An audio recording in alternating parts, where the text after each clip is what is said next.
महादेवताभ्येतं लक्ष्मीकान्तं कमलक्षत्रं कमलनय प्रदाक्षायकं देव आत्मनेत्रं देवं प्रदाक्षायकं मार्तण्डस्वरूपकङ्कणं दन्तलेस्ताक्षत्रं कङ्कणं प्रीत्याक्षायकं ममास्त्रं नित्यमस्तां गरेश्वरी ईश्वरी सर्वभूतान्तां योगप्रियस्तरक्षत्रं श्रीमहागणाधिपतेः त्रायकं ध्यायामि ध्यानं समर्प्य तक्षत्रं अर्धराक्षत्रं संयुक्तपदाक्षत्रं अर्धं देवायकं अर्धराक्षत्रं अर्धं देवायकं अर्धं प्रीत्याक्षाय अर्धराक्षत्रं संयुक्तपदाक्षत्रमः ओम शुभगाय नमः एकदन्ताय नमः ओम कपलाय नमः ओम गजकर्णाय नमः लंबोदराय नमः विकटाय नमः विघ्नराजाय नमः अजितं प्रदाक्षितं ममास्त्रायकं महादेवताभ्यस्ततायकं ध्यायामि ध्यानं समर्प्य तक्षाय नमः ओम भमाकात्यक्षत्रमः देवी भगवते नमः ओम साताग्रहाय नमः ओम पारापुरुषाय नमः ओम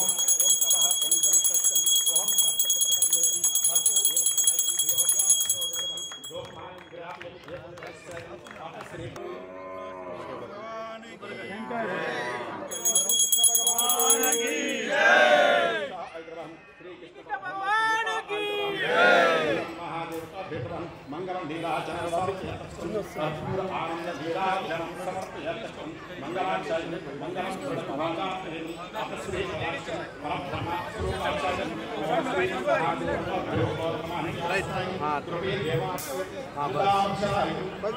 श्री महेश्वराय अपश्री श्री कृष्ण परब्रह्म स्वरूपाचार्य जय बोलो श्री कृष्ण भगवान की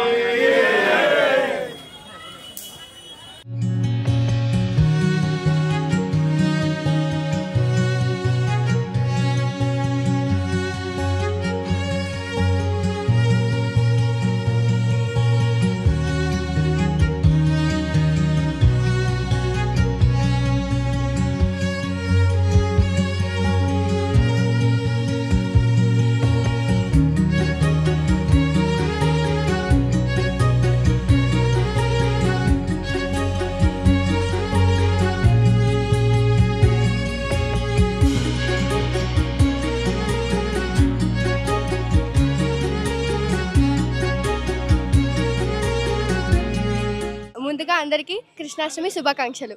కృష్ణాష్టమి రోజు కృష్ణుడు పుట్టారని అందరికీ తెలుసు. కృష్ణుడు దేవకి అలానే వసుదేవుడే 8వ సంతానం. వాసుదేవుడు పైన బుట్టల మీద కృష్ణుడిని తీసుకెళ్లి నందదేవుడికి అప్పచెప్పారు.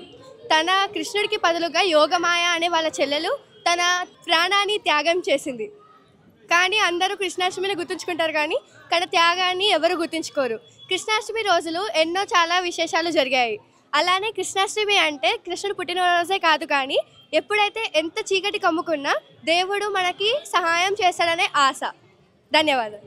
ఈరోజు ఖైరతాబాద్లో యాదవ్ సంఘం తరపు నుంచి ఈ యొక్క కార్యక్రమం విజయవంతం చేసి ఇక్కడ ఉన్నటువంటి యాదవులే కాకుండా అన్ని కులస్తులు, అమ్మలు, అక్కలు, పెద్దలు అందరినీ పిలిచి కూడా ఈ యొక్క కార్యక్రమము విజయవంతం చేసి పూజ చేసి ఈ యొక్క అన్నప్రసాదం కూడా ఏర్పాటు చేసి ఇక్కడ వచ్చినటువంటి ముఖ్య అతిథులు దానం నాగేందర్ గారు కానీ, విజయారెడ్డి గారు కానీ, చింతల రామచంద్రరెడ్డి కానీ, అధ్యక్షతన ప్రెసిడెంట్ కుమార్ యాదవ్ గారు మరియు నూతనంగా ఎన్నుకున్నాం కాబట్టి ఈ యొక్క ఇంకా పెద్ద ఎత్తున చేయాలని మా ఉద్దేశంతో నేను ఒక మాజీ కార్పొరేటర్గా ఇంతకుముందు 2004లో కూడా స్టార్ట్ చేసినాము.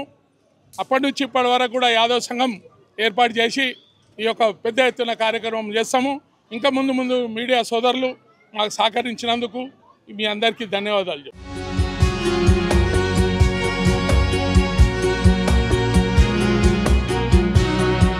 ప్రతి సంవత్సరం లాగానే ఈ సంవత్సరం ప్రత్యేకంగా యాదవ సంఘం యొక్క ఆధ్వర్యంలో మొన్ననే మనం చూసాము.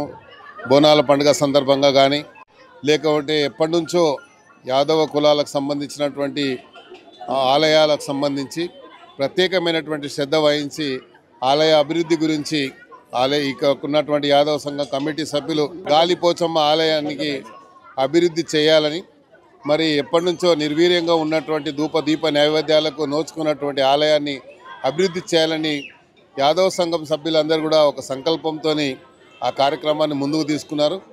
ఆ అమ్మవారి దయ వల్ల, ఇక్కడ శ్రీకృష్ణుడి పరమాత్ముడి దయ వల్ల తప్పకుండా వారి సంకల్పం పూర్తి అవుతుందని, చేయడానికి నా వంతు కృషి కూడా చేస్తానని ఈ సందర్భంగా తెలియజేస్తాను.